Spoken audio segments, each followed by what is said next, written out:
Très bien, donc bonjour, séance du 4 avril 2015. Donc, sujet abordé aujourd'hui, loi normale. Donc, comme je disais à vos camarades, j'ai tombé le pull que j'ai porté à 3-4 séances différentes. Donc voilà, je me suis mis un peu on va dire, en valeur. Bon, donc aujourd'hui, cours sur la loi normale. Alors, avant de commencer, il faut déjà faire un lien entre le phénomène discret et le phénomène continu. D'accord ? On a vu précédemment, lors de la dernière séance, on a abordé rapidement la loi binomiale. Je rappelle un peu les éléments qui caractérisent la loi binomiale. La loi binomiale, elle s'applique dans quelle situation ? Quel est le champ d'application de la loi binomiale ? Il faut être en présence d'une succession d'épreuves indépendantes, binaires. Une épreuve binaire, c'est une épreuve à deux issues. Succès, échec. Défectueux, non défectueux. Rouge, blanc. Oui, non. Beau, pas beau, etc. Probabilité de succès, petit p. Probabilité d'échec, 1 moins p, ou tout simplement q. Q égale à 1 moins p. Probabilité de succès, 0,8. Probabilité d'échec, 0,2. Probabilité de succès, 0,1. Probabilité d'échec, 0,9. En réalité, son application en BTS, elle tient à un calcul très simple. Voilà ce que vous dites. Vous dites, prenons un exemple tout bête. Prenons un exemple tout bête que je vais changer parce que, à force de prendre la pièce de monnaie, j'ai l'impression de me répéter. Donc cette fois-ci, je vais plutôt me mettre dans cette situation-là. Je vais dire, j'ai une urne. J'ai une urne qui contient, regardez bien, qui contient, on va dire, 10 boules. Cette urne, elle contient 10 boules, n'est-ce pas? Dans lequel il y a 3 boules rouges, n'est-ce pas? Et il y a 7 boules blanches. Donc, au total, 10 boules. Ok? On va faire très simple. On va effectuer, écoutez-moi bien, on va effectuer des tirages successifs d'une boule. C'est-à-dire, je vais prendre une boule, je vais noter sa couleur et je vais la remettre. J'effectue un second tirage, un deuxième tirage. Je tire une deuxième fois une boule, je note sa couleur et je la remets. Et je vous propose de répéter cette épreuve. Je vais la répéter combien de fois? Je vais la répéter 15 fois. C'est pas compliqué. Je tire une boule, elle est rouge ou elle est blanche. Je la remets. J'en tire une autre. Rouge, blanc. Je la remets. Troisième, quatrième, 14e, 15e. Donc j'ai ainsi 15 tirages successifs avec remise d'une boule. D'accord. Si je vous dis, ça c'est facile à répondre. Quelle est la probabilité de tirer 15 fois la boule rouge? Qu'est-ce que ça veut dire tirer 15 fois la boule rouge? Ça veut dire tirer la boule rouge au premier tirage, au deuxième, au 14e et au 15e. Est-ce que ça vous l'avez compris? Et cette épreuve-là, ce résultat-là, il est répété combien de fois? 15 fois. D'abord, il y a une notion qu'il faut absolument comprendre. Puisque dans les énoncés que vous avez en BTS, on vous dit toujours, on prélève un échantillon de je ne sais pas combien de pièces et on suppose que la production est suffisamment importante pour que le tirage soit assimilé à un tirage avec remise. Qu'est-ce que ça veut dire, ça? Ça veut dire exactement ce que je viens de faire ici. Je prends une boule, soit elle est rouge, soit elle est blanche. Question. quelle est la probabilité que la boule tirée soit rouge? Quelle est la probabilité que la boule tirée soit rouge? Combien? Est-ce que tout le monde voit que c'est 3 sur 10? Puisque j'ai 3 boules rouges parmi 10. Donc la probabilité qu'elle soit rouge, c'est 0,3. Vous m'arrêtez, hein? Qu'on soit d'accord. Il faut qu'à la fin de la séance, quand j'aurai fini, il faut qu'il n'y ait plus de problème pour la loi de Noirot. Il faut que tout soit dans la boîte. Donc là, je fais un petit rappel pour vous montrer déjà le lien entre les deux lois. Mais n'hésitez pas à m'arrêter si ce n'est pas clair. Ne me dites pas à la fin, comme la dernière fois, oui, finalement, j'ai rien compris. Ça, c'est pas bien. Donc n'hésitez pas. Hein? Vous avez fait l'effort de venir.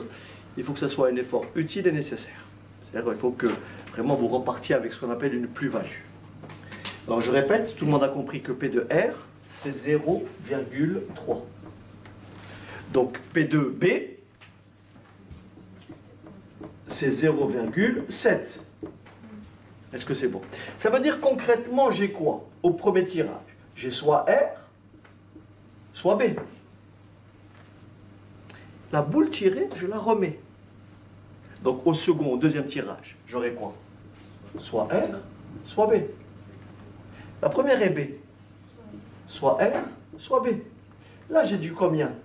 0,3, 0,7. La boule, je la remets. J'ai combien ici? Si la boule, je ne la remettais pas, j'aurais eu 2 sur 9. Et donc là, la notion d'indépendance n'existe plus. Tandis que là, vous avez quoi? Quelle probabilité pour rouge?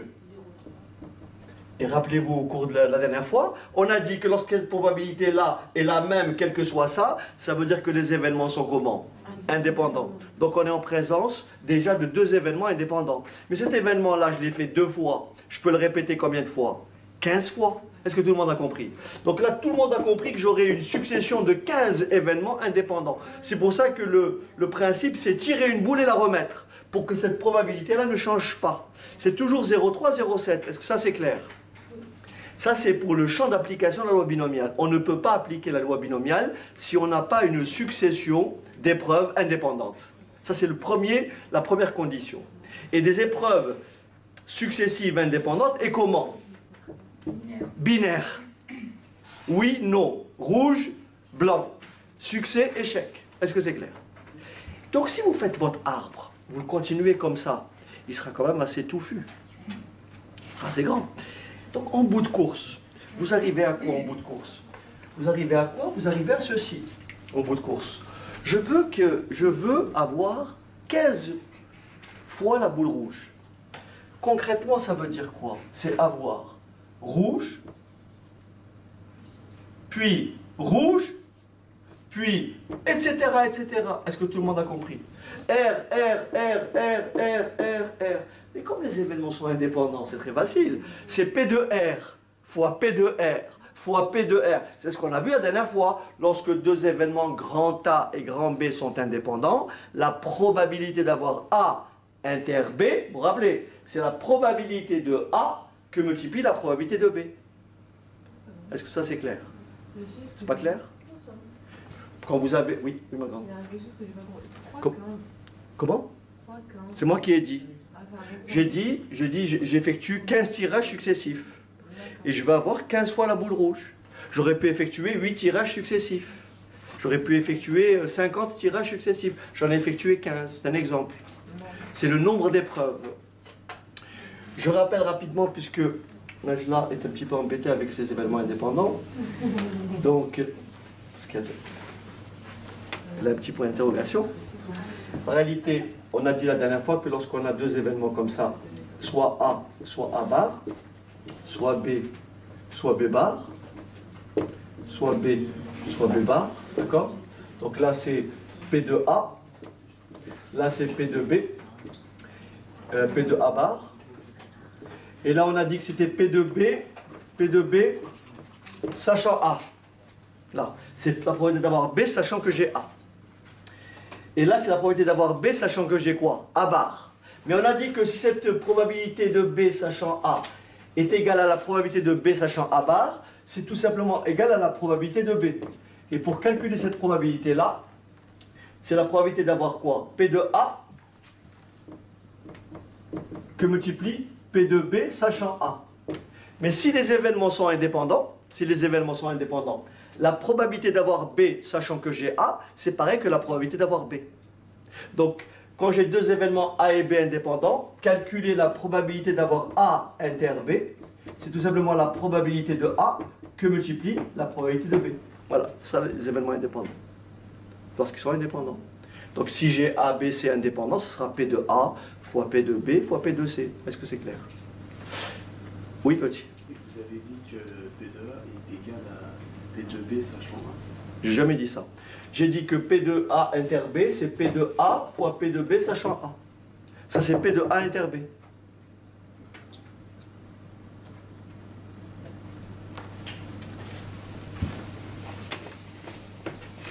Ah, je suis en train de refaire le cours de la dernière fois.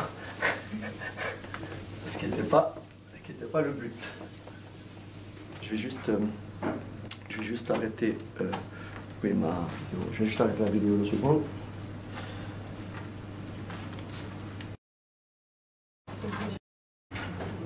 Oui, donc j'ai arrêté le cours parce que j'ai dû revenir sur des notions d'indépendance, événements indépendants, proba conditionnel. Je vous renvoie à la vidéo que j'ai faite la semaine, enfin, il y a ça 15 jours, où j'explique un petit peu tous ces éléments-là. Hein, ok. Donc je reviens à mon problème qui consistait à... On avait une urne qui contient 10 boules, donc on a dit 3 rouges et 7 blanches. Et on avait dit que la probabilité d'avoir une rouge, c'est 0,3. Vous vous rappelez? Probabilité d'avoir une rouge, c'est 0,3. Et donc, probabilité d'avoir une blanche, c'est 0,7. Donc, on a dit que ces événements étaient indépendants. Je répète pourquoi. Parce que vous tirez une boule, elle est soit rouge, soit blanche. Donc là, 0,3, 0,7. Mais la boule tirée, vous la remettez.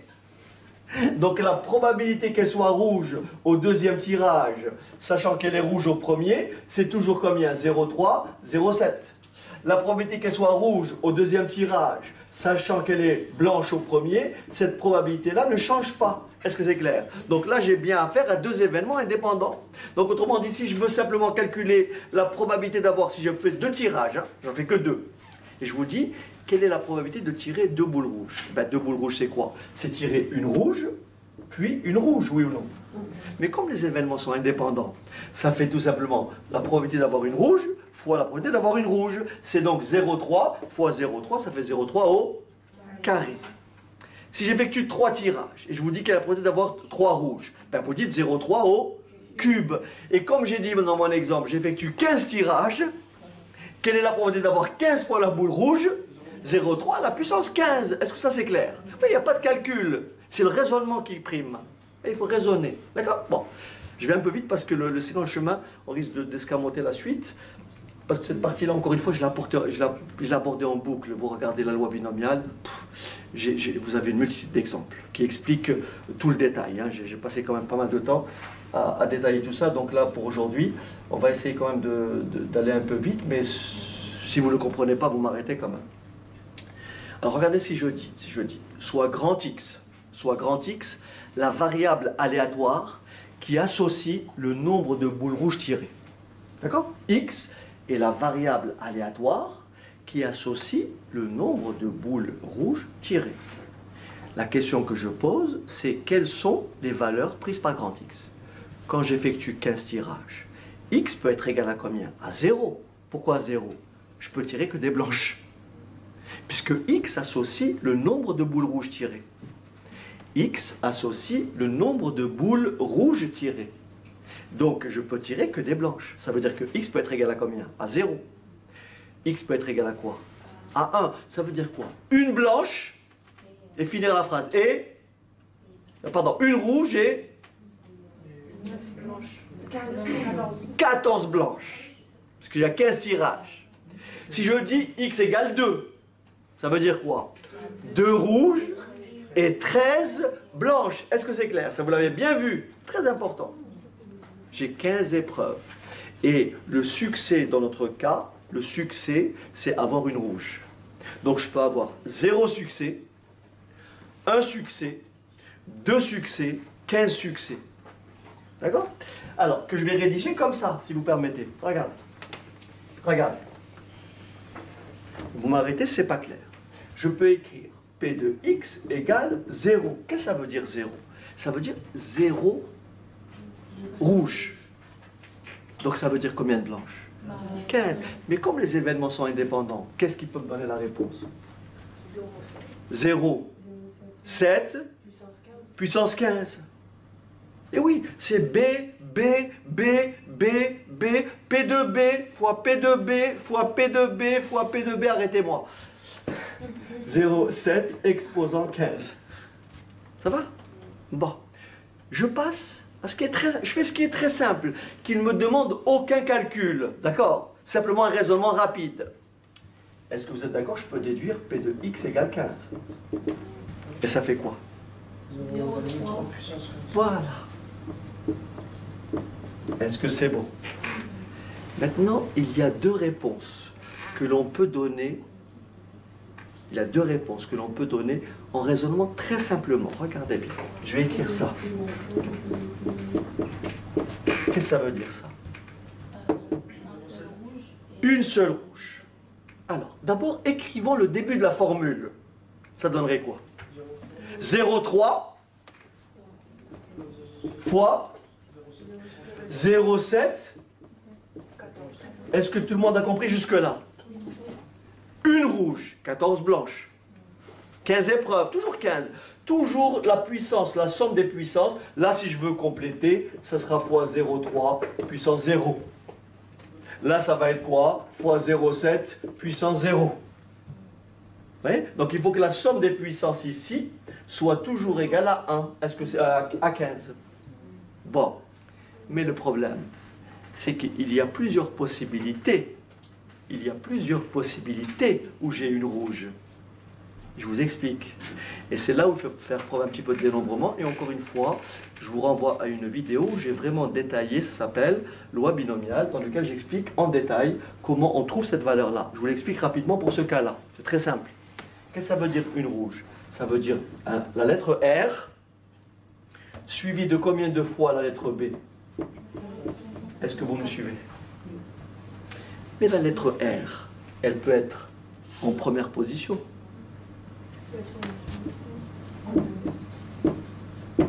Elle peut être en deuxième position. Et elle peut être, je continue jusqu'en bas, elle peut être en dernière position. Donc, ce nombre-là, cette probabilité-là, c'est combien? C'est celle-ci. Cette probabilité-là, c'est quoi? C'est la même. Celle-ci, c'est la même. Donc, je répète ce nombre-là combien de fois? 15 fois. Eh oui. Avoir une rouge et 14 blanches, c'est avoir une rouge au premier tirage, ce qui vous donne 0,3 fois 0,7 puissance combien? 14. Mais la rouge, elle aurait pu être au second tirage. Donc ça me fait blanc, rouge, blanc, blanc, blanc. Donc ça fait quoi? 0,7 fois 0,3 fois 0,7 puissance 13. Donc ça fait, si on multiplie tout, ça fera donc 0,3 puissance 1 fois 0,7 puissance 14. Et ainsi de suite. Puisque la lettre R, elle peut occuper 15 places différentes. Donc là, ça me fait cette valeur-là. Mais là, ça me fait exactement la même valeur. Et là, ça me fait la même valeur. Est-ce que c'est bon? Puisque la multiplication est commutative. Et la somme de tout, ça fait 15 fois la valeur. Ça va? Bon. Toujours en restant simple. Quel est d'après vous ce que je peux déduire? Toujours en appliquant simplement un raisonnement de base comme celui-là. Qu'est-ce que je peux calculer? P de x égale combien? Excellent, je peux calculer P de x égale 14. P de x, je vais vous montrer pourquoi. P de x égale 14, regardez. Regardez pourquoi je peux calculer P de x égale 14. Regardez, P de x égale 14. C'est 14 blanches, pardon, 14 rouges, forcément une blanche. Donc le raisonnement est très simple. Je vais raisonner avec une blanche. Ça veut dire quoi? Une blanche suivie de combien de rouges? 14. Donc je commence d'abord par écrire 0,3 puissance combien? 14. Vous comprenez le raisonnement? Que multiplie quoi? 0,7 Mais vous dites, la blanche, elle peut être en première position, elle peut être en deuxième position, elle peut être en 15e position. Ce qui vous donne combien de fois? 15. Est-ce que c'est- Donc là, c'est très facile. Maintenant, si je pose la question comme ceci, il me restera juste une petite... Tu suis là? Sûr? Me dis pas comme ça la dernière fois, j'ai pas compris. Non, mais je vous arrête quelque chose. Super. Si on s'arrête là et on me dit la question, quelle est la loi de probabilité de grand X? Donc le dénoncé, j'ai une urne qui contient 15 boules, dont 3 rouges et forcément, on a dit 7 blanches. J'effectue 15 tirages successifs avec remise. J'appelle grand X la variable aléatoire qui associe le nombre de boules rouges tirées. Question, quelle est la loi de probabilité de grand X? Voilà ce que je réponds. Je dis, comme on est en présence de 15 épreuves indépendantes, présentant chacune 2 issues, soit la boule tirée est rouge, avec une probabilité de 0,3, soit elle est blanche, avec une probabilité de 0,7. Par conséquent, la variable aléatoire grand X, qui associe le nombre K de boules rouges tirées, suit une loi binomiale de paramètres petit n égale 15 et petit p égale 0,3, que l'on note x flèche comme ça veut dire x suit une loi binomiale de paramètres 15, 0, 3, et après dans le formulaire avec, et ça je vais vous l'expliquer, avec P de x égale K. P de x égale K, ça veut dire quoi? K boule rouge. Je sais que la probabilité de succès c'est 0,3. Donc j'écris quoi ici? 0,3 à quelle puissance? K. K. Si j'ai K rouge, il me reste combien de blanches? Donc, oui, mais dans le cas, en l'occurrence. Oui, mais le N c'est quoi? 15. Donc ça fait, il me reste combien de blanches? 15 moins K. Donc multiplié par quoi? 0,7 puissance combien? Est-ce que c'est bon? Bon. Le problème que j'ai, c'est qu'est-ce que je mets ici? Et ça, si vous permettez, je vous l'ai expliqué la dernière fois. Je l'ai expliqué la dernière fois, et ça, vous le retrouverez. Parce qu'il me faudrait au moins un bon quart d'heure, voire pour l'expliquer, ça va empiéter sur le truc. Donc ici, je le dis rapidement, je le dis rapidement. Regardez. Très vite. Très vite. En accéléré. En réalité, ici, j'écris C15K.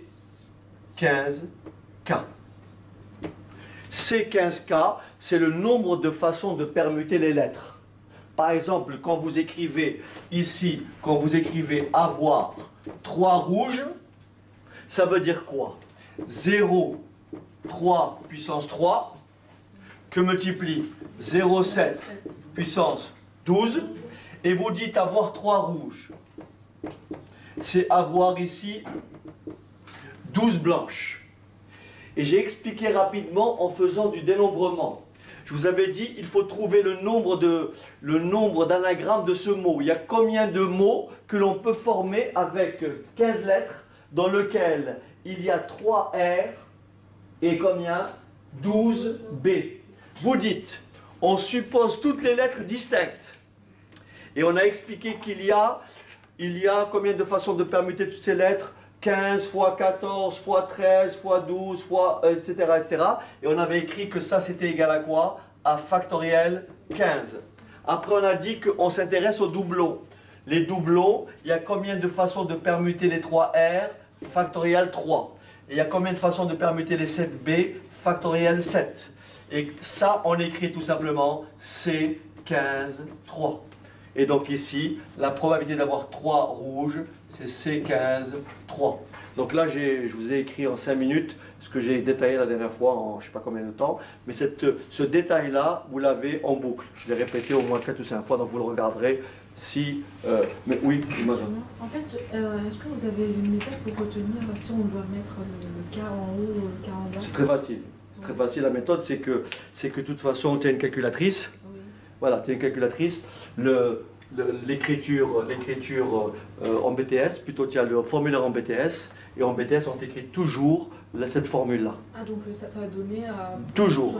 Tu prends ton formulaire, c'est écrit, tu as forcément la formule qui est écrite comme ça, x suit loi binomiale, et dans ton formulaire, il y a écrit exactement ce que tu vois là. C'est NK, voilà ce qu'il y a écrit dans ton formulaire. Ok? Voilà, dans ton formulaire, donc là, il n'y a aucune confusion. Voilà, ça c'est ton formulaire. Donc ton N c'est le nombre d'épreuves et K c'est le nombre de succès. Donc il n'y a pas de souci. Ok? Pas de problème. Voilà, donc alors très rapidement, donc ici, une fois que vous avez une loi binomiale de paramètres NP, on peut vous demander, ça c'est très important, on peut vous demander, si on répète cette épreuve plusieurs fois, quel est le nombre moyen de boules rouges, hein? Donc là on va vous demander l'espérance mathématique. Ben, l'espérance mathématique, dans ce cas-là, l'espérance mathématique dans notre exemple, c'est tout simplement n fois p. C'est-à-dire combien? 15 fois 0,3. Et ça fait donc 4,5. Donc j'aurai en moyenne 4,5 boules rouges. D'accord? Si je répète ce procédé beaucoup de fois. Est-ce que c'est bon? Et si on me demande la variance, je fais tout simplement npq, np fois 1 moins p. Donc ça fait combien pour la variance? 15 fois combien? 0,3 fois combien? 0,7. Est-ce que c'est bon? Après on va me demander l'écart type. Donc encore une fois, ça c'est dans le formulaire de mathématiques. Hein. Ça vous l'avez dans le formulaire. Hein. Et donc après on va vous demander l'écart type. Et vous faites l'écart type, c'est racine carrée de la variance. Donc c'est racine carrée de npq ou np fois 1 moins p. Voilà. Donc ça c'est pour la loi binomiale. Bon. Donc là, il faut qu'on enchaîne parce que, vous voyez, l'heure tourne. Maintenant, cette variable-là, elle est comment? Elle est discrète.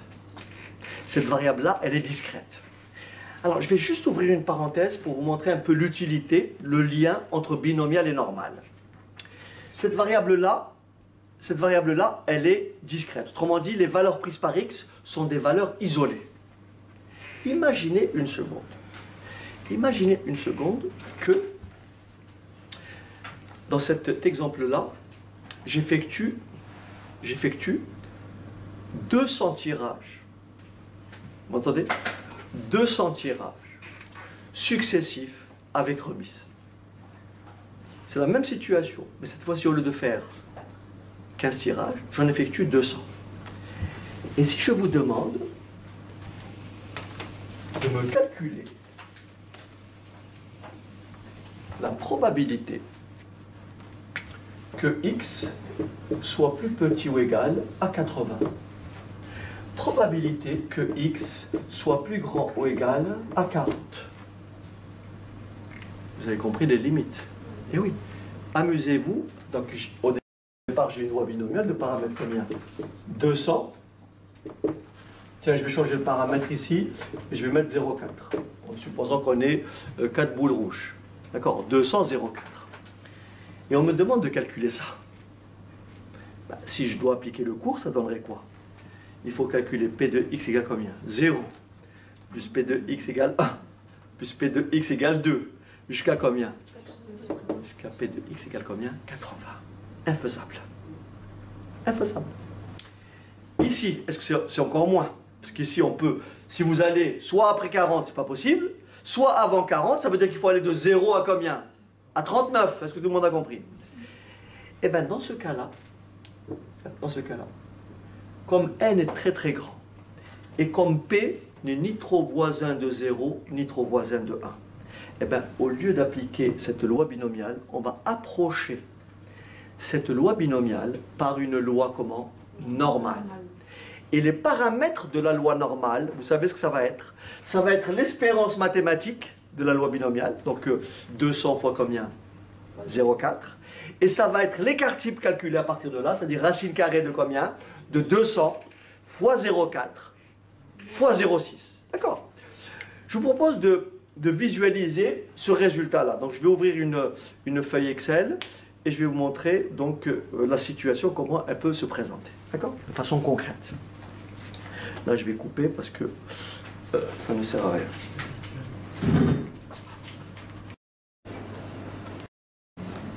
Alors, lorsque vous posez la question de l'application de la loi normale, d'abord, la loi normale ne s'applique qu'à des phénomènes comment? Continus. Qu'est-ce que ça veut dire un phénomène continu? Si on s'intéresse par exemple à la durée de vie, d'un composant électronique. Une entreprise qui fabrique un composant électronique et on vous demande on appelle grand X la variable aléatoire qui associe donc sa durée de vie.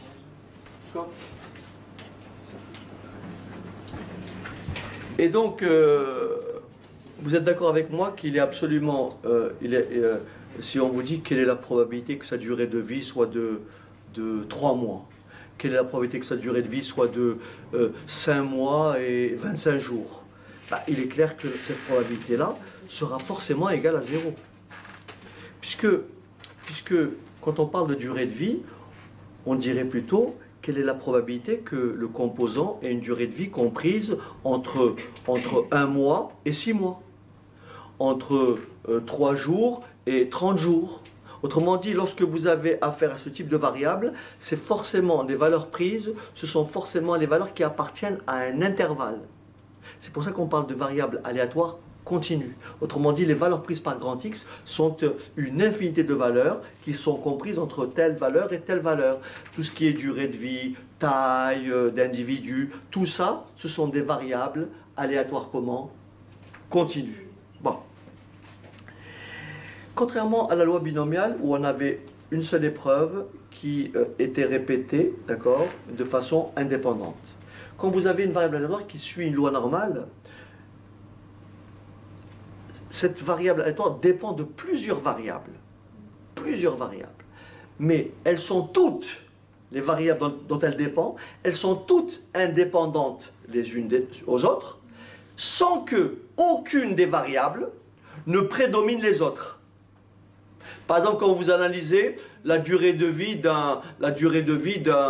d'une population, d'un individu d'une population, vous avez compris que ce qui caractérise sa durée de vie, c'est beaucoup de facteurs. C'est la façon dont il se nourrit, c'est la façon dont le milieu ambiant, c'est la pollution, c'est plein de choses. Vous voyez, il y a plein d'éléments qui font qu'il va vivre, enfin, comme moi, peut-être 65 ans, 70 ans, ou je ne sais pas, et peut-être 80 ans, peut-être moins de 100 ans. Est-ce que c'est bon? Donc il y a plusieurs facteurs qui font cette variable. Et ces facteurs-là, aucun de tous ces paramètres ne prédomine aucun autre. Et ils sont tous indépendants les uns des autres. Donc tous ces phénomènes-là sont distribués sur la loi normale. C'est pour ça que la durée de vie des composants, la taille des individus, en finance, il y a beaucoup de modèles financiers qui sont distribués selon une loi normale. Les caractéristiques d'une loi normale, c'est quoi? C'est quoi? C'est la moyenne et quoi? Et l'écart type. D'accord? Si on prend statistiquement, vous connaissez tous, vous avez tous vu une série statistique représentée par des classes. Entre 0 et 10, entre 10 et 20, c'est bon ou pas? Entre 20 et 30, etc., etc. Donc vous avez une série statistique qui peut être représentée à l'aide de quoi? À l'aide d'un histogramme. À l'aide d'un histogramme. Donc un histogramme, c'est effectivement des petits rectangles qui sont à peu près comme ça. Oui. Admettons qu'on ait un histogramme comme celui-là. Oui. Je le fais de façon imparfaite, exprès. Voilà. Voilà. Vous voyez que cet histogramme-là présente une forme de symétrie. Autrement dit, l'aire de cet histogramme-là va représenter toute la population. L'aire totale sous l'histogramme, puisque ça c'est les effectifs, vous voyez, NI, N1, N2, N3, et ça c'est l'unité, vous voyez, l'unité. Donc l'aire de ce rectangle, c'est 1 que multiplie l'effectif. L'aire de ce rectangle, c'est 1 que multiplie l'effectif. Donc si vous faites cet effectif plus ça, plus ça, plus ça, plus ça, ça vous donne bien l'aire totale qui représente 100% de la population. Est-ce que c'est bon? Cet histogramme-là, si vous réduisez de plus en plus ces écarts-là, vous risquez de finir avec un histogramme qui ressemble à ce qu'on a vu tout à l'heure, quasiment des petits rectangles comme ceci. Vous voyez, tellement serrés que ça vous donne l'impression d'avoir ce qu'on appelle quasiment une courbe en cloche. Est-ce que c'est bon? Donc là, vous regardez bien, vous avez une enveloppe qui va décrire ça. Donc l'air total sous l'enveloppe, l'air total sur cette courbe, c'est 100%, c'est-à-dire 1. Cette courbe-là, elle a une particularité, c'est qu'elle est symétrique. Et je trace l'axe de symétrie. L'axe de symétrie, il se trouve là. Et la valeur que vous lisez là, c'est tout simplement la moyenne. Donc quand on vous dit dans une population, par exemple le chiffre d'affaires d'une entreprise, suit une loi normale. Le chiffre d'affaires d'une entreprise suit une loi normale de paramètres. 100, c'est-à-dire 100 milliers d'euros, chiffre d'affaires mensuel, 100 milliers d'euros. Écart type, on va dire 40. D'accord? Quand j'écris ça, il y a une réponse que je sais donner. C'est laquelle? C'est automatiquement, je sais que la probabilité que x soit plus petit ou égal à 100, ou bien la probabilité que x soit plus grand ou égal à 100, ça je le sais automatiquement. Qu'est-ce qui peut me dire combien ça fait? Ça c'est un truc que vous donnez automatique. C'est impossible que vous ne répondiez pas du premier coup. Ça fait combien? Sachant, j'ai parlé vite, sachant que l'air total sur la courbe c'est 1, et sachant que la courbe est parfaitement symétrique par rapport à la droite d'équation x égale la moyenne. Donc si je refais le schéma, est-ce que tout le monde a compris? Est-ce que tout le monde a compris? Oui, il ne faut pas se lancer dans les calculs. Déjà, il faut bien se situer, avoir un repère. Regarde. Là, c'est ma courbe en cloche. On appelle ça la courbe de Gauss. Et là, c'est la moyenne, oui ou non? Et ma moyenne, c'est combien? 100.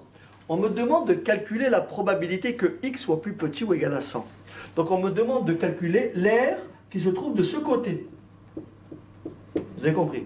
Mais comme la courbe est parfaitement symétrique par rapport à x égale 100, donc cette probabilité-là est forcément égale à combien? À 0,5, à la moitié. Ça c'est automatique. Vous comprenez? Automatique. Donc là c'est 0,5. Bien sûr, ce qui veut dire qu'à la louche, sans avoir de table, quelqu'un vous dit, quelle est la probabilité que le chiffre d'affaires soit plus petit que 95? Ben, vous dites c'est à peu près 0,5. Parce que vous êtes sûr que pour 100, c'est 0,5. En 95, c'est pas loin. Vous avez compris? C'est pour avoir ce qu'on appelle un repère. Et si on vous dit, quelle est la probabilité que x soit plus grand ou égal à 100, qu'est-ce que vous répondez? Ben 0,5 aussi. D'accord? Bon. Vous me suivez? Bon. Alors il faut savoir, comme la variable est continue, elle est continue, il faut savoir que le sens strict ou le sens large ne change pas la probabilité. J'explique. Lorsque vous avez une loi normale, lorsque vous avez une variable aléatoire continue, et qu'on vous dise quelle est la probabilité que x égale, par exemple, dans mon cas ici, quelle est la probabilité que x soit égal à 100? Ben vous dites P de x égale 100, c'est ça. Est-ce que ça a une R? Non. Eh bien, P de x égale 100, dans le cas d'une variable aléatoire continue, c'est toujours 0. P de x égale à un nombre, c'est toujours combien? 0. Ça veut dire concrètement quoi? Ça veut dire concrètement quoi? Que la probabilité que x plus petit ou égal à 100 est égale à quoi?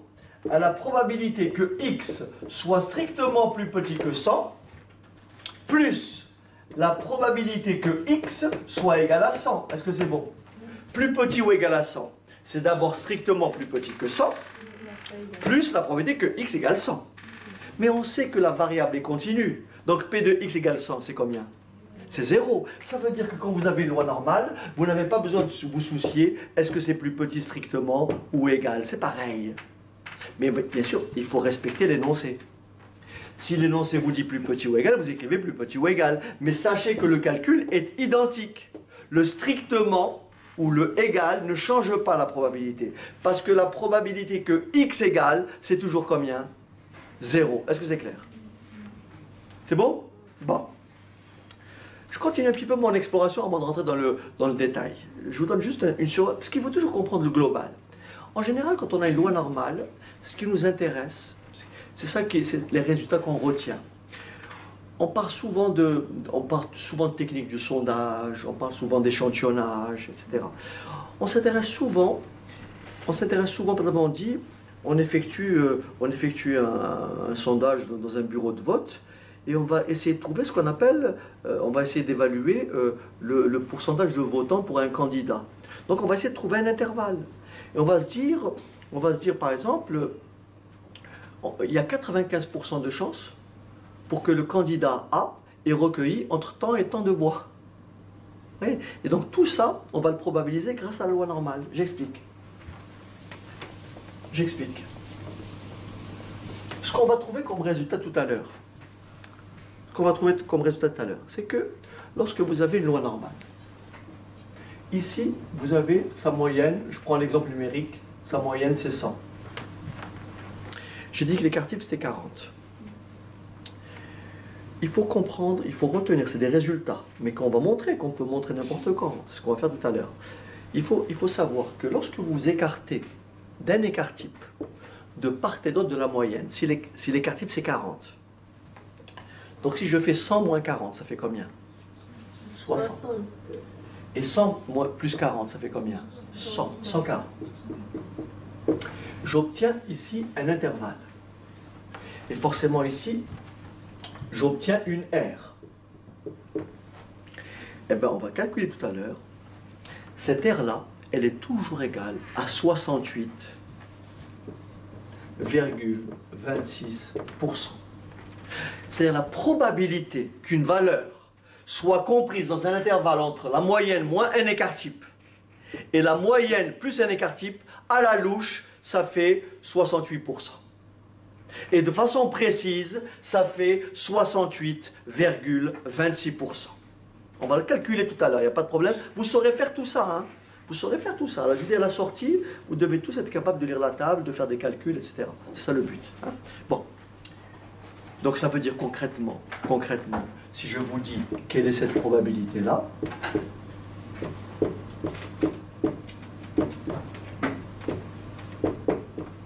M étant la moyenne et sigma l'écart type, eh bien vous répondez, ça sera toujours, quel que soit M, quel que soit l'écart type.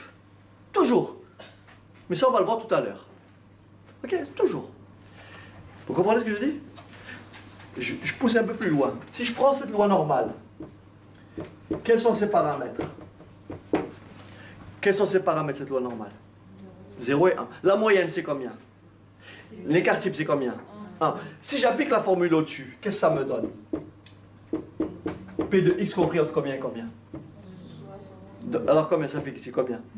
Moins 1, vous suivez pas? 0 moins 1. Et là combien? 1. Et bien là vous trouverez combien? Automatique, c'est sûr. Sûr.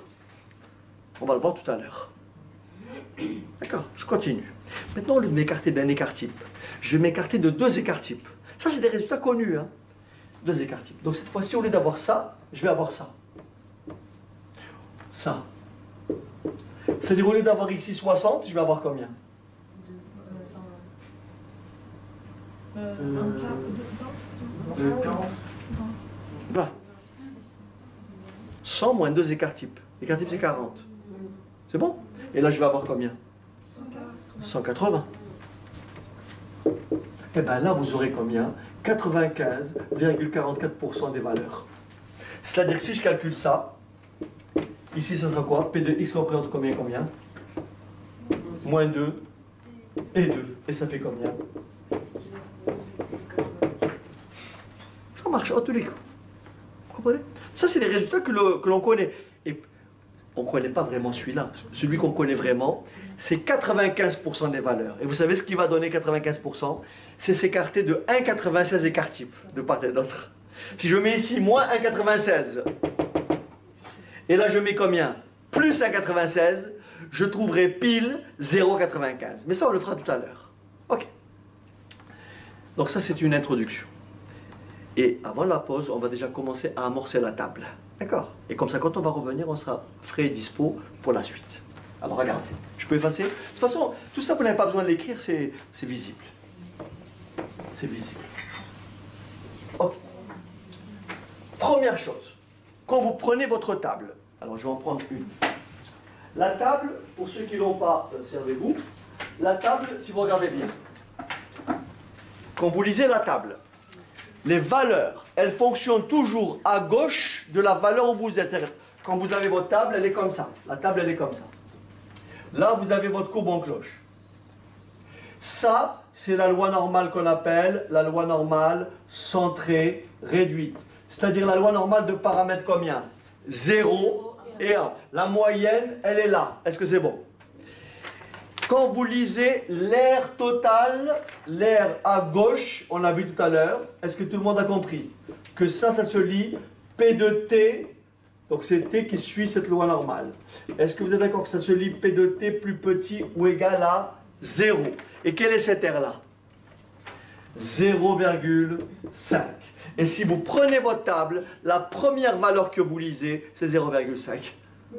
C'est pour ça. Parce que c'est l'air à gauche de 0. C'est la moitié de l'air total. Donc, elle met ça sur la table, vous le savez. C'est bon ou pas? Forcément, à droite de 0, ça sera aussi combien? 0,5. D'accord. Bon. Et bien sûr, on va s'habituer à cette écriture-là. On écrit donc P de T plus petit ou égal à 0, égale, bien sûr, à pi de 0, qui est égal à combien? À 0,5. Donc, si vous prenez votre table, cette valeur-là assurée se lit P de grand T plus petit ou égal à petit t égale à pi de t. Pi, c'est pas 3,14, c'est une fonction de répartition. Hein? Donc, écrire ça ou écrire ça, c'est pareil. Est-ce que tout le monde a compris jusque-là? Maintenant, je vais vous apprendre à lire la table. Comme la table, elle commence à 0,5. Vous comprenez ou pas? La table, l'air, elle commence à 0,5. Ça veut dire que je ne pourrai jamais trouver une probabilité dans la table inférieure à 0,5. D'accord? Pour que ça soit inférieur à 0,5, tout le monde a compris, il faut que la valeur de t soit de quel côté? Parce que le t, il est là. Il faut que la valeur de t soit de quel côté pour que ce soit plus petit que 0,5? Il faut que la valeur de t soit de ce côté, oui ou non? Donc il faut que t soit comment? Négatif. Il n'y a pas de valeur négative. Donc ça, on va l'expliquer aussi. Vous comprenez ou pas? Voilà. Ok, allez, je vous propose de commencer. Hein? Je vous propose de commencer et donc d'amorcer les premières formules. On ne fera pas toutes les formules d'un coup parce qu'il faut que vous ayez le temps de respirer. Et moi aussi. Alors, première chose. On me demande de calculer P de T plus petit ou égal à 1,1. C'est-à-dire pi de 1. Est-ce que vous lisez bien dans la table pi de 1,1? C'est 0,8643. Est-ce que c'est bon? 86,43. C'est bon? On me demande de lire P de T plus petit ou égal à 1,96. Je prends ma table et je lis pour 1,96, 0,975. Est-ce que c'est bon? Vous lisez votre première décimale, d'accord? Vous lisez d'abord le 1,9. Et puis vous prenez la seconde décimale à l'horizontale. Est-ce que c'est bon? Il y a une valeur qu'il faut s'habituer à lire, c'est celle-ci. Regardez bien. Il faut s'habituer à la lire, c'est P de T plus petit ou égal à 1,645. D'accord? Vous êtes d'accord que la table, il n'y a que 2 décimales, oui ou non? Et là, j'en ai 3. Et tout le monde a compris que 1,645, c'est compris entre 1,64 et 1,65. Vous me suivez ou pas? Mais comme 1,645 est au milieu, ben vous faites la moyenne des deux valeurs. Et vous allez lire combien? 0,95. J'explique. Vous lisez à 1,64. Ça fait 0,94,95. Oui ou non? Vous lisez à 1,65. Ça fait 0,95,05. Oui ou non? Eh bien, vous faites la somme des deux et vous divisez par 2 et vous trouverez 0,95 parce que c'est pile au milieu. Est-ce que c'est bon? Mais si je vous dis P de t plus petit ou égal à 1,642, ben là, vous allez bien sûr vers 1,64. Est-ce que c'est bon? Et là, vous lisez bien sûr 0,94, 95. Vous avez compris? Parce que vous arrondissez vers le bas. Vous ne faites pas l'interpolation. On pourrait faire une interpolation, mais on ne la fera pas en BTS. Vous avez compris? Donc vous faites, là, il y a le cas particulier où ça tombe pile au milieu. Dans ce cas-là, vous hésitez, est-ce que je prends 64 ou 64? Ben, vous faites la moyenne. C'est bon? C'est pas compliqué. Ok? Ça va? Ok. Je continue. Donc là, c'est pour P de t plus petit. Et là, si vous regardez bien, il y a ce qu'on appelle les grandes valeurs de t. Si vous, la table s'accroît, et la plus grande valeur que vous voyez tout en bas, c'est combien? 0,9986, oui ou non? Et ça, c'est pour combien? P de t plus petit que combien? 2,99. Donc vous avez compris que dès que ça dépasse 3 à 4, on est quasiment vers 1. Est-ce que c'est bon? C'est pour ça que pour 4,5, pour moi, c'est 1. Je ne vais pas écrire tout ça. Ça veut dire que si dans un calcul, vous trouvez quelque chose qui ressemble à ça, n'est-ce pas? Vous écrivez directement pi de 5 et vous écrivez 1. Est-ce que c'est bon? Ça va? Ok. Bien, je pense que avant d'aborder toutes les propriétés algébriques, je vous propose de faire une petite pause et puis de reprendre juste après. Très bien, donc on a gentiment effacé le tableau pour moi. Je vais essayer de s'aider le moins possible.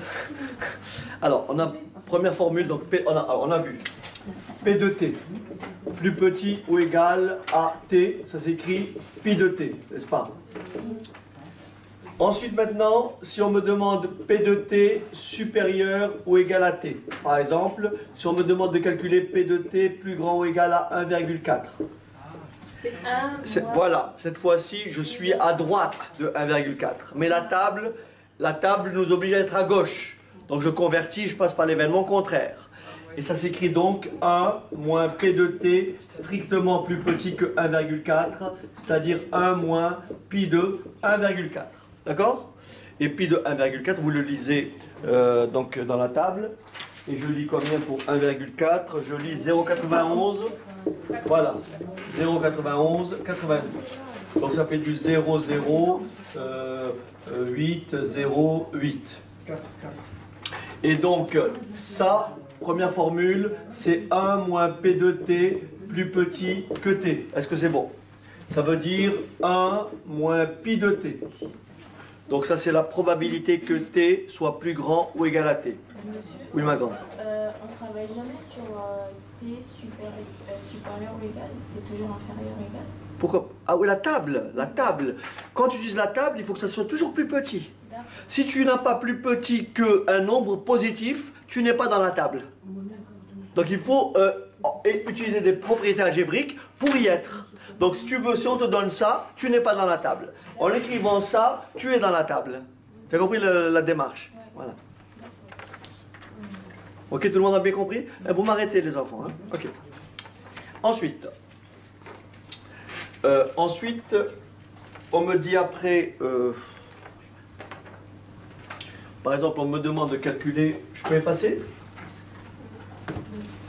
Ou alors je vais couper au fur et à mesure. Je vais comme ça, je vais économiser un peu la vidéo. Deuxième cas, les valeurs qui ne sont pas tabulées, c'est les valeurs négatives de t.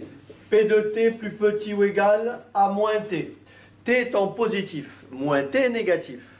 Alors, si je fais une petite figure, qu'est-ce que je remarque? Je remarque que là, j'ai 0. Quelque part ici, j'ai moins t. On me demande de calculer cette R-là. Est-ce que c'est bon? Vous voyez bien que l'air qui se trouve à gauche de moins t, c'est cette partie-là. Mais si vous prenez votre table, cette valeur-là n'est pas tabulée, puisque nous n'avons que les valeurs positives de t, puisqu'elle commence à 0. Donc vous dites, comme la courbe est parfaitement symétrique, de l'autre côté, j'ai exactement la même chose. Ici, est-ce que vous êtes d'accord que j'ai la même R? Est-ce que vous voyez bien que P de t plus petit que moins t est tout simplement égal à quoi? À P de t plus grand ou égal à t? Oui ou non? Cette R-là et cette R-là sont égales. Par conséquent, ça, je l'avais calculé précédemment. C'est quoi P de t plus grand ou égal à t? C'est 1 moins P de t plus petit que t. C'est bon ou pas? Donc, résultat des courses, ça fait 1 moins pi de t. Et donc, qu'est-ce qu'on retient comme formule? On retient que pi de moins t, ça se lit pi de moins t, c'est 1 moins pi de plus t. Si vous prenez votre table, tout en bas de la table, regardez bien tout en bas de la table, vous avez la formule. Vous voyez? Vous voyez, tout en bas de la table, vous avez bien pi de moins t, vous le voyez, égale 1 moins pi de plus t. C'est bon ou pas? Voilà. C'est pas compliqué. Ça va? Ce qui veut dire que si j'ai un calcul à faire du style P de t plus petit ou égal à moins 1, eh ben j'écris pi de moins 1, et j'écris 1 moins pi de 1, et j'écris donc 1 moins 0,9413, ce qui fait 0,1587. Voilà, si je veux calculer pi de moins 1. C'est bon?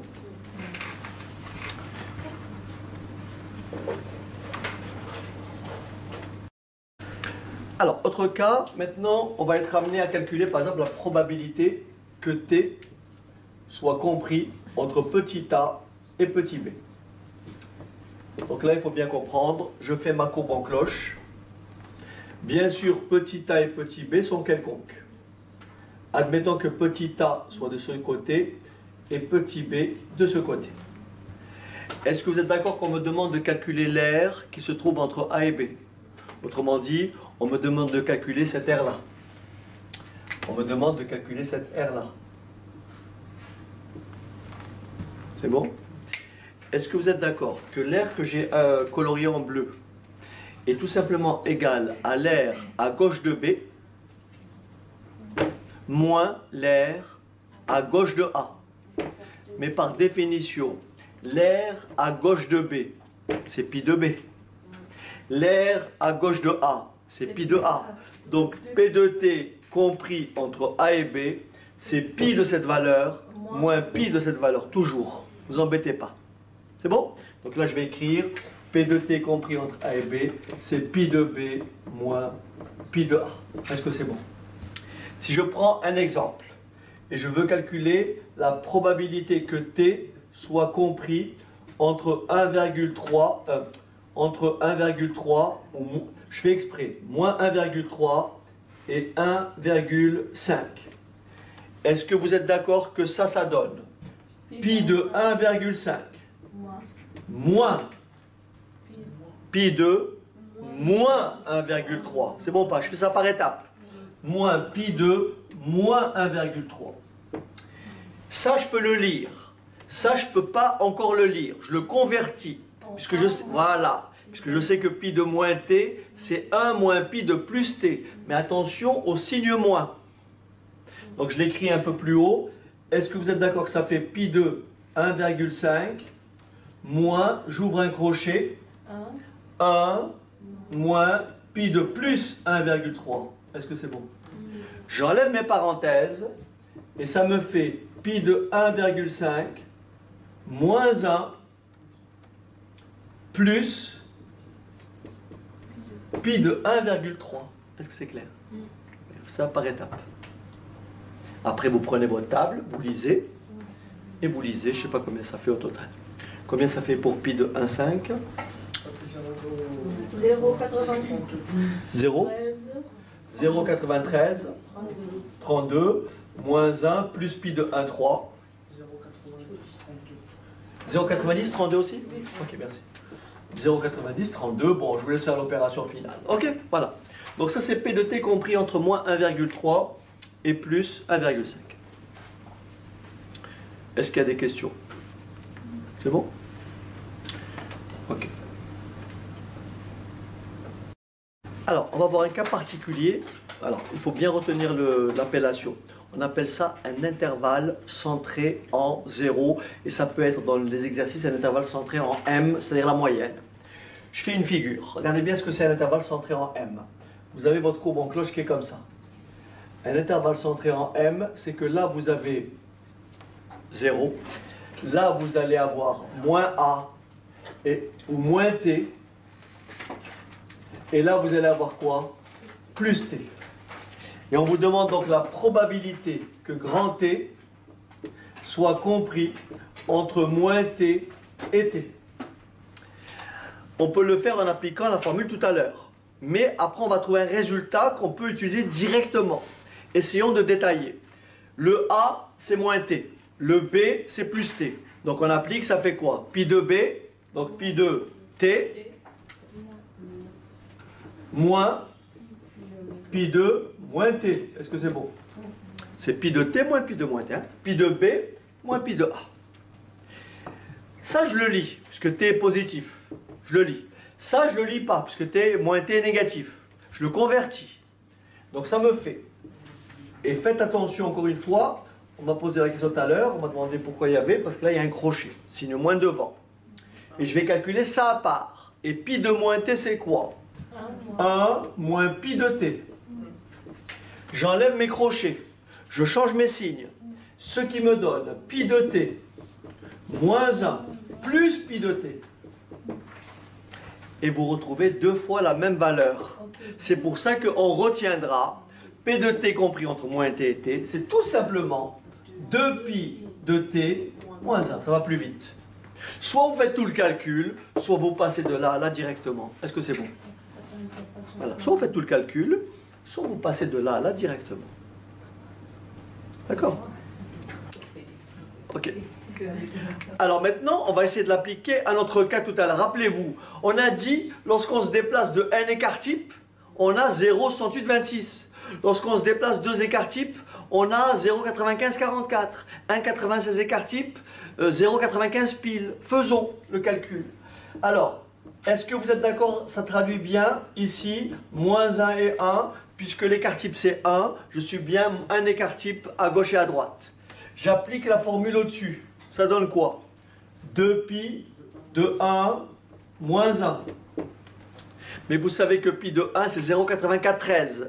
Et 2 fois 0,8413, ça fait 1,6826. Et 1,6826 moins 1, ça vous donne bien 0,6826. C'est pour ça que lorsque vous écartez de un écart type, vous trouverez 68,26%. Tout le temps. D'accord. Prenons maintenant le cas où on s'écarte de 2 écarts types. De 2 écarts types.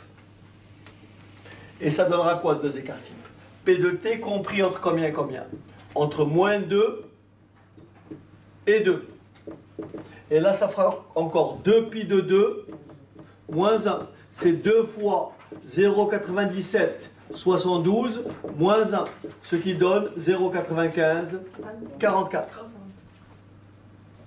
Comme on l'a vu, 95,44%. D'accord? Et enfin, pour que ça fasse pile 95%, il faut s'écarter de 1,96 écart type. Et donc ici, la formule, elle me dit ceci. P de T compris entre moins 1,96 et plus 1,96. 2 pi de 1,96 moins 1. 2 fois 0,975 moins 1, ce qui fait 0,95. Donc si vous écartez de 1,96 écart type, vous trouvez pile 95% des valeurs. Vous êtes sûr que si je calcule cette R-là, moins 1,96, plus 1,96, et bien là j'aurai 95% exactement. D'accord? Bien. Alors maintenant, oui petit. Maintenant, je vais vous soumettre un exercice un peu plus difficile, c'est ce qu'on appelle la lecture inverse de la table. D'accord? C'est-à-dire on me donne une probabilité et on me demande de retrouver la valeur de t. Ce qu'on appelle une écriture inversée. C'est-à-dire on n'est pas en lecture directe, mais on est en lecture inversée. C'est pas compliqué, je vous l'explique. Très bien, donc ici nous sommes dans une lecture inversée de la table. On me demande, dans chacun des cas, donc là je me suis trompé, c'est P2, si j'écrivais les choses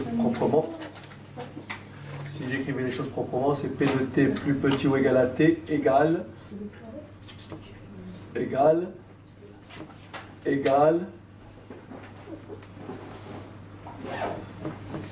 ici P de T plus petit ou égal à T égale à 0,1587. Voilà. OK? On me demande de trouver petit t dans chacun des cas suivants. Premier cas, P de t plus petit ou égal à t égale à 0,7290. P de t plus petit ou égal à t, P de t plus petit ou égal à t à 0,9270. Et ici, P de t plus petit ou égal à t supérieur ou égal à 0,1112. Voilà. Alors, regardez bien comment ça se rédige. C'est important, c'est comment vous rédigez ça. Là, vous dites, j'écris comme ça. P de t, voilà, là, il y a dû laisser aller.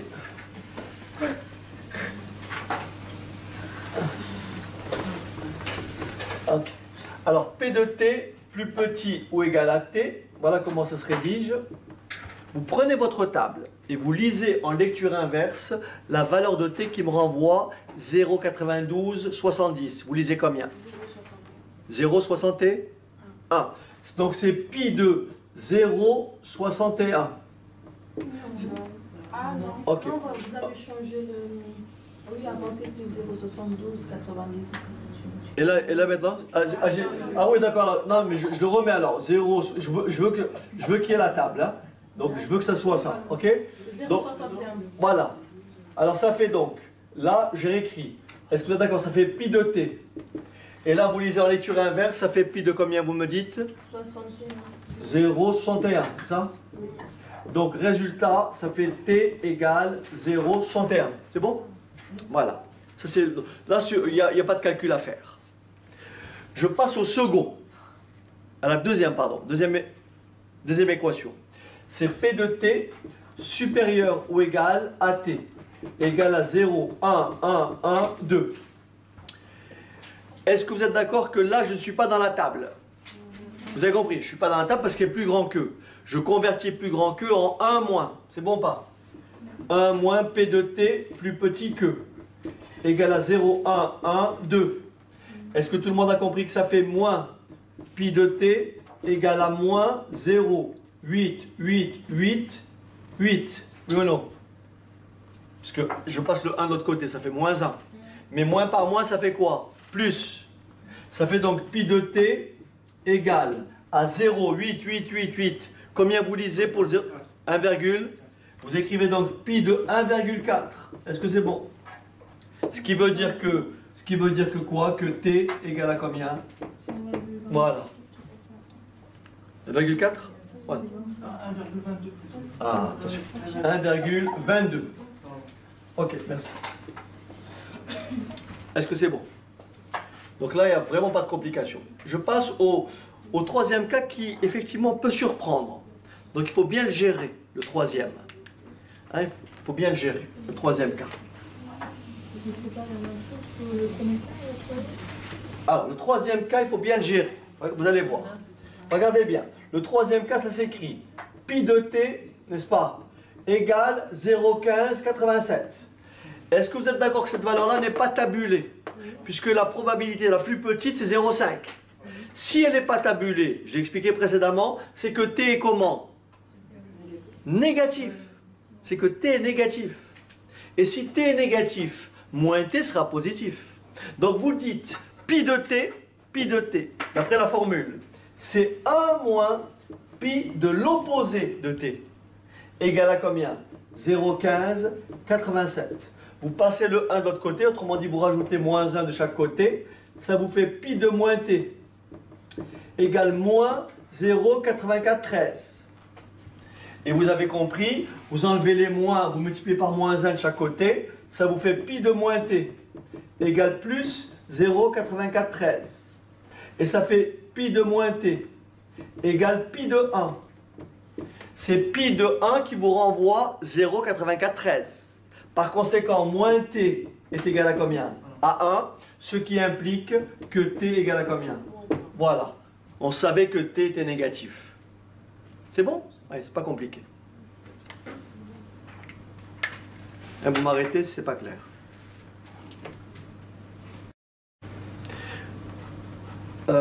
L'avant-dernière, donc ici nous avons P de grand T. Alors, P de grand T compris entre moins h et h, égale à 0,97. Là, je reconnais l'intervalle centré en 0. D'après ma formule, c'est pi de h moins 1 égale 0,97. Je résous. Je rajoute plus 1 de chaque côté. Ça vous fait 2 pi de h égale à 1,97. Je divise par 2 de chaque côté. Ça vous fait pi de h égale 1,97 divisé par 2. Ça fait pi de h égale 0,985. Oui ou non? Je divise par 2. Vous prenez votre table en lecture inversée. Est-ce que vous êtes d'accord que vous devez lire quelque chose qui ressemble à 2,13 ou 2,17? Je ne me rappelle pas très bien. Combien ça fait pour 0,985? C'est 2,17? Voilà, 2,17. Par conséquent, petit h égale 2,17. Ça veut dire que si on s'écarte de 2,17 écart type, de part et d'autre de la moyenne, on trouve quel pourcentage? 97%. Est-ce que c'est clair? Si on s'écarte de 2,17 écart type. Maintenant, on va voir de combien d'écart type il faut s'écarter pour trouver pile combien? 95%. Et on va trouver cette fois-ci, pardon, là on va trouver, vous allez voir, le fameux 1,96 ici. J'avais dit une bêtise tout à l'heure, j'avais confondu avec 0,90. Alors on y va, si je peux effacer, vous me dites? Ok, il n'y a pas de problème.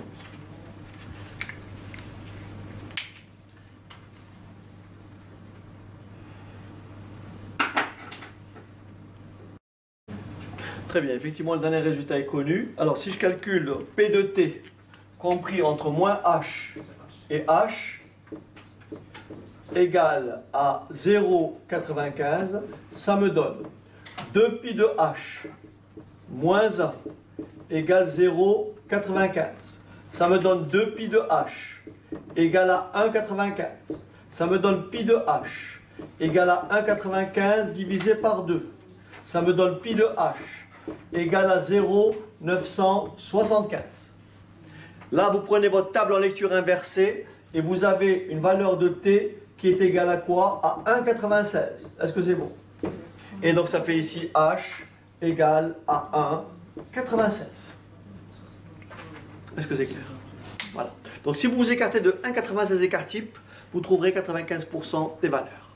Enfin, vous aurez une probabilité que x y soit avec une probabilité donc de 95%. C'est parti pour la dernière partie. Voilà ce qu'il faut, voilà comment il faut présenter, votre réponse. D'abord, lorsque vous avez une loi normale de paramètres m écart type, on vous demande de calculer la probabilité que x soit plus petit ou égal à un nombre, etc. Vous raisonnez, vous rédigez ainsi. Vous titrez changement de variable. Vous titrez changement de variable. Et vous écrivez si grand X suit la loi normale de paramètres M écart type. Si grand X suit la loi normale de paramètres M écart type, alors grand T suit la loi normale de paramètres 0,1 qui s'appelle loi normale centrée réduite avec, voilà votre changement de variable, grand T égale grand X moins M sur écart type. Voilà comment vous démarrez votre rédaction. Je vais prendre un exemple numérique. Alors, prenons un exemple numérique très simple pour appliquer ce que je viens d'écrire.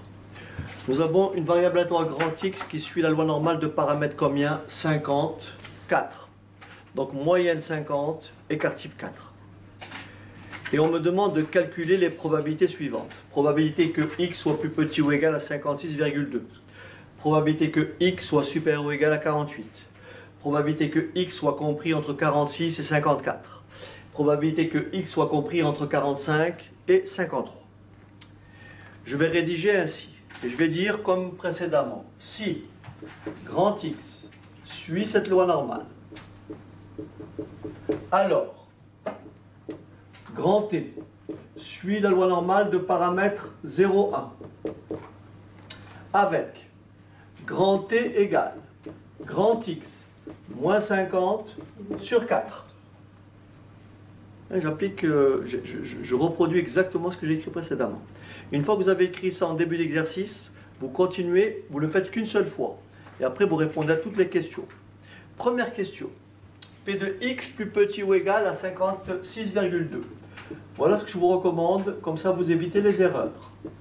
Vous dites, puisque je suis obligé de passer de x à t, puisque je passe de x à t en effectuant ce changement, ben, je vais porter le changement à gauche et à droite. Vous êtes d'accord avec moi, comme vous avez une égalité, à gauche vous faites x moins 50 sur 4, et comme vous avez fait ici x moins 50 sur 4, de l'autre côté vous faites pareil. Donc ça fera 56,2 moins 50 sur 4. Est-ce que c'est bon? Et combien ça fait? Ça fait donc P de T, qui peut me faire l'opération 6,2 divisé par 4.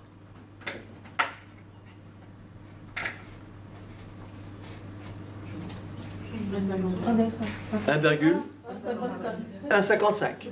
Voilà. Donc merci. 1,55, soit pi de 1,55. Et vous prenez votre table et vous lisez directement cette probabilité-là, qui sera de combien? 55, 0, 93, 94. Voilà. C'est bon? Voilà. Est-ce que c'est faux si on écrit x inférieur à 56,2 moins 50? Enfin, on n'écrit pas x moins 50. Moi, je vous donne ce qu'il faut écrire. Après, voilà, c'est mieux. Je dis, c'est une méthode. Après, voilà, après tu occultes ça, c'est toi qui vois. Est-ce qu'on peut nous compter faux si on n'écrit pas? Ben, je sais pas. Mais en principe, non. Mais bon, par sécurité, tu présentes comme ça, c'est plus limpide. Hein. Toi, tu veux passer directement, écrire ici T directement. Non, c'est pas ça. En fait, j'écris juste x, j'enlève moins 50 sur 4, mais après j'écris inférieur à 56,2 moins 50 sur 4. Oui, ah, mais il ne faut pas écrire x, c'est faux. Il faut écrire T. Ah, bah ça, c'est faux. Si tu écris ici x, t'as faux, hein. Ça, c'est faux. Ah, bah oui. Ah, bah c'est plus x, c'est T. Ah non, c'est faux. Pas droit. Là, c'est T qu'il faut écrire. Il ne faut pas écrire x. Non, en fait, je parlais de l'étape précédente. Mais il n'y a que ça. Y a pas de... Ouais, d'accord, c'est pas grave. Ok. Non, enfin, je veux dire, il y a pas de... c'est pas compliqué ce qui est écrit là. Hein? Pourquoi se compliquer faut pas, pourquoi faire au minima quand on peut écrire tout? Non, parce que moi, j'ai déjà l'habitude d'écrire comme ça. Ben, continue. Qu'est-ce que je te dis? Continue. Bien. Alors, je passe au deuxième. Je peux effacer? Ok. Je passe au second. Alors, P de x, on a dit après, supérieur ou égal à 48. Ça fait donc P de x moins 50 sur 4, supérieur ou égal à combien? 48 moins 50 sur 4. Et donc ça fait P de t supérieur ou égal à combien? Moins 0,5, c'est ça? Au passage, ce cas-là, je ne l'avais pas traité tout à l'heure. D'accord? Ce cas-là, je ne l'avais pas traité tout à l'heure. Bah, il est temps. Alors, regardez bien. C'est P de t supérieur à moins 0. Je ne suis pas dans la table. D'accord? Je fais ça en deux temps, il ne faut pas vous tromper. Puisque c'est supérieur, vous passez par l'événement contraire. Mais attention, le signe ne va pas changer. C'est-à-dire, vous allez écrire quoi? 1 moins P de t plus petit que moins 0,5. Vous ne vous trompez pas. Ah oui, le complément à plus grand que, c'est plus petit que l'événement contraire. Mais là, c'est petit a, vous gardez la même valeur. Attention. Et donc, ça vous fait après 1 moins pi de moins 0,5. Est-ce que c'est bon? Et après, vous dites pi de moins 0,5, c'est combien? Pi de moins 0,5, c'est combien? 1 moins pi de plus. Et quand vous enlevez vos parenthèses, 1 moins 1 s'annule. Et il vous reste quoi? Pi de 0,5. Maintenant, je vais vous expliquer géométriquement pourquoi ça marche directement. Vous aurez pu éviter de faire tout ce calcul, je vous explique. Regardez. Regardez ici. Regardez ici. J'ai trouvé ça. J'ai trouvé ça. Regardez bien. J'ai trouvé ça. Là, c'est moins 0,5. Vous me suivez ou pas? On me demande de calculer cette R-là. Est-ce que c'est bon? Est-ce que vous êtes d'accord que par symétrie, j'ai ici plus 0,5. Et vous avez compris que l'air à droite de moins 0,5, c'est pareil que l'air à gauche de plus 0,5. Ce qui veut dire que vous aurez pu directement écrire P de t plus grand que moins 0,5 égale à quoi? Directement P de t plus petit ou égal à quoi? À 0,5, et vous aurez écrit pi de 0,5. Ça vous aurait évité tous les calculs. Donc quand vous avez P de t plus grand qu'un nombre négatif, P de t plus grand qu'un nombre négatif, c'est pareil que P de t plus petit que le nombre positif correspondant. Donc si vous avez à calculer P de t plus grand que moins 3, vous écrivez pi de plus 3. Parce que à droite de moins 3, c'est pareil que à gauche de plus 3. Est-ce que c'est bon? Mais, ou alors vous faites tout le calcul, c'est comme vous voulez. Vous avez le choix. C'est bon? Vous avez le choix.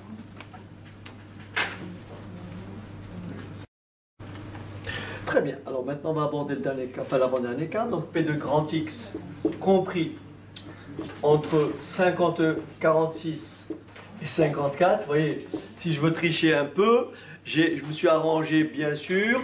Mon écart type c'est combien? 4. Si je fais 50 moins un écart type, ça fait combien? 46. Si je fais 50 plus un écart type, ça fait combien? 54. Je vais trouver combien? 0, 68, 26. Vous vous rappelez, quand on s'écarte d'un écart type, on avait dit tout à l'heure, faisons le calcul. Est-ce que c'est bon? Voilà. Alors on y va. On va donc écrire. Là, je l'écris en dessous. En principe, je devrais écrire à droite. Hein. Je ne vous donne pas de mauvaises habitudes. Donc, mais bon, j'ai pas de place. Donc ça fait x moins 50 sur 4. Et j'écris mon opération à gauche et à droite. Et ça fait combien? 46 moins 50 sur 4. Après, 54 moins 50 sur 4. Après, P de T. Est-ce que vous êtes d'accord avec ça? On retrouve bien le moins 1, 1. Et ça fait donc 2 pi de 1 moins 1. Et ça fait 0, 68, 26. D'accord? C'est pour ça que je vous dis, quel que soit, quand vous écartez un écart type, quand vous changez de variable, vous finirez avec moins 1 et 1. Quand vous écartez deux écarts types, vous changez de variable, vous finirez avec quoi? Moins 2 et 2. Quand vous écartez de 1,96 écart type, vous changez de variable, vous finirez par moins 1,96 plus 1,96. C'est toujours comme ça que ça marche. D'accord? Voilà. Très bien. Dernier cas, donc P de X compris entre 45 et 53. Donc pareil, P de X moins 50 sur 4 compris entre 45 moins 50 sur 4, 53 moins 50 sur 4. Ce qui donne P de T, alors compris entre moins 1,25 et 53 moins 50, 0,75. C'est ça? C'est bon? Donc je fais pi de B, n'est-ce pas? Moins pi de A. Ok? Alors, pi de B moins pi de A, j'écris un peu plus haut. Donc ça me fait pi de 0,75 moins pi de moins 1,25. Vous êtes d'accord que pi de moins 1,25 n'est pas tabulé. Il faut passer par 1 moins pi de plus 1, voilà, mais avec un moins devant, n'oublions pas. Donc ça fait pi de 0,75 moins, entre crochets, n'est-ce pas? 1 moins pi de 1,25. J'enlève mes parenthèses. Ce qui me donne ici pi de 0,75 moins 1 plus pi de 1,25. Et ça vous donne tout. Après, vous faites le calcul, vous remplacez pi de 0,75, pi de 1,25, moins 1. Si quelqu'un peut me donner la réponse finale. 0,77. Le total, mais tout. Ah, Le final.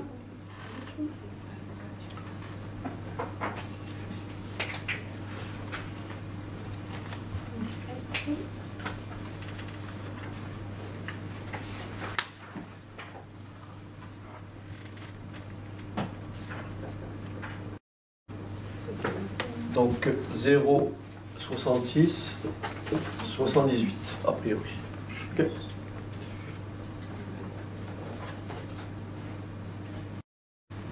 Alors, admettons que l'énoncé soit celui-là. Donc, une machine fabrique des rondelles d'un diamètre moyen, 50 mm, n'est-ce pas? Une machine fabrique des rondelles d'un diamètre moyen, 50 mm, et d'écart type 4 mm. D'accord? Donc, on prélève une rondelle, n'est-ce pas? On admet que donc, la variable aléatoire x qui associe le diamètre de la rondelle prélevée suit une loi normale de paramètres, donc 50 et 4. D'accord? Et on va vous demander, bien sûr, calculer la probabilité que le diamètre soit inférieur, compris, comme on a fait tout à l'heure, n'est-ce pas? Et on peut avoir une question subsidiaire qui peut demander, par exemple, déterminer un intervalle centré, en M, tel que le diamètre de la rondelle ait 90% de chance d'appartenir à cet intervalle. Donc je répète, on peut me demander de déterminer un intervalle centré en M pour que le diamètre de la rondelle ait 90% de chance d'appartenir à cet intervalle. J'aurais pu prendre 95%, j'aurais pu prendre 97%, mais comme on a fait ces calculs-là, j'ai changé un petit peu, j'ai pris délibérément 90%. Voilà comment on pose le problème. Qu'est-ce que ça veut dire un intervalle centré? Qu'est-ce que ça veut dire un intervalle centré? Regardez bien. En M, vous avez votre courbe en cloche, qui est comme ça. Regardez bien. Votre courbe en cloche qui est comme ça. M, c'est ici 50. Vous me suivez ou pas? Un intervalle centré, ça veut dire que M est au milieu. Donc vous allez vous écarter de part et d'autre de la même distance. Donc là, j'aurai quoi? M moins H, que je ne connais pas, que je cherche. Donc 50 moins H. Et de l'autre côté, j'aurai combien? 50 plus H. Mais ce que je sais, c'est que je sais que cette R-là est tout simplement égale à combien? Représente combien? 90% de l'air total. Vous avez compris? Donc l'opération se pose comment? Elle se pose tout simplement comme ceci. Regardez bien. J'écris P de x compris entre 50 moins H et 50 plus H égale à 0,90. Est-ce que vous me suivez ou pas? J'avais donné ce type d'exercice tout à l'heure, mais simplement avec T. Là, j'ai pris dans le cadre d'une loi normale de paramètres M écart type. On passe, c'est la même opération. On passe par la loi normale comment? Centrée réduite. Donc, qu'est-ce que je vais écrire? Je vais écrire P de x moins 50, n'est-ce pas? P de x moins 50. Sur combien? Sur 4. Là, je détaille. Hein? Ça fait donc combien à droite? 50 plus h moins 50 sur 4. Et de l'autre côté, c'est quoi? 50 moins h moins 50 encore. Le tout sur 4. Et tout ceci égale à 0,90. Est-ce que c'est bon? Là, je suis passé par la loi normale centrée réduite. Donc ça, c'est T. Ça, c'est T. Ça vous fait donc P2 grand T compris moins H sur 4 moins H sur 4 plus H sur 4 égale à 0,90. Est-ce que c'est bon? Ça peut 2 puis... Voilà. Moins H plus H, c'est la même valeur. C'est le fameux P de T compris entre moins T et T. On fait 2pi de T moins 1. Donc ici, c'est le même principe. On va donc faire quoi? 2pi de h sur 4 moins 1 égale combien? 0,90. Alors on y va. 2pi de h sur 4 moins 1 égale 0,90. Et j'ai une équation à résoudre. D'accord? J'ai une équation à résoudre. Je prends le moins 1, je rajoute plus 1 de chaque côté. Hein? Je rajoute plus 1 de chaque côté. Ça me fait 2pi de h sur 4 égale à 1,90. D'accord? Ensuite, je divise par 2. Ça fait donc pi de h sur 4 égale à 1,90 divisé par 2, ce qui donne 0 combien? 95. Bien. Et maintenant, je prends ma table en lecture inversée. Et on va se retrouver avec la situation de tout à l'heure. Quand vous lisez en lecture inverse 0,95. Je vous l'ai expliqué tout à l'heure, il n'est pas visible. Il est compris entre deux valeurs. Mais comme 0,95 est pile au milieu, regardez bien le principe. Regardez le principe de l'interpolation linéaire ou l'interpolation affine. Si vous prenez votre table, vous lisez à 1,64. Vous lisez à 1,64, vous lisez 0,95, 0,94, 95. Vous lisez à 1,65 et vous lisez combien à 1,65? Vous lisez 0,95, 0,5. Mais si vous cherchez où se place 0,95, 0,95 est où? Pile au milieu, entre les deux, mais au milieu. Et donc, la valeur de t correspondante, elle se trouve où exactement? Elle va se trouver où? Ici. Et ici, c'est quoi? C'est forcément le milieu de ces deux valeurs. Et le milieu de ces deux valeurs, c'est 1,645. C'est ce qu'on a vu tout à l'heure, mais dans l'autre sens. Vous avez compris? Cette valeur-là, le 0,95, est comprise, regardez bien, 0,95 est comprise entre 0,9495 et 0,9505. Elle est pile au milieu des deux. Par conséquent, le t qui est là, le h sur 4, est pi de h sur 4 égale pi de 1,645. Puisque le milieu de 1,64, 1,65, c'est 1,645. Bon, vous pouvez prendre 1,64, 1,65, mais je vais être précis, parce que là, c'est pile au milieu. Voilà, c'est pile au milieu. Si j'avais eu 0,9404, 0,9493, j'aurais pris 1,64. Si j'avais eu 0,9592, j'aurais pris 1,65. Mais là, je suis pile au milieu. C'est bon? Voilà. Et donc après, je fais quoi? Après, je fais tout simplement h sur 4 égale à 1,645. Donc h égale combien? 4 fois 1,645. Ça fait combien? 6,58. Combien? 6,58. 6,58, merci.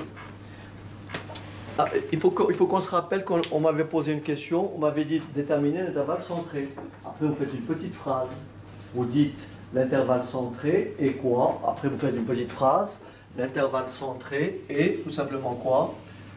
50 moins 6,58 et bien sûr 50 plus 6,58 et vous faites les opérations, d'accord? Ça veut dire que le diamètre de la rondelle aura combien? 90% de chance d'appartenir à cet intervalle. Voilà ce que ça veut dire. Le diamètre de la rondelle a 90% de chance d'appartenir à cet intervalle. Ok?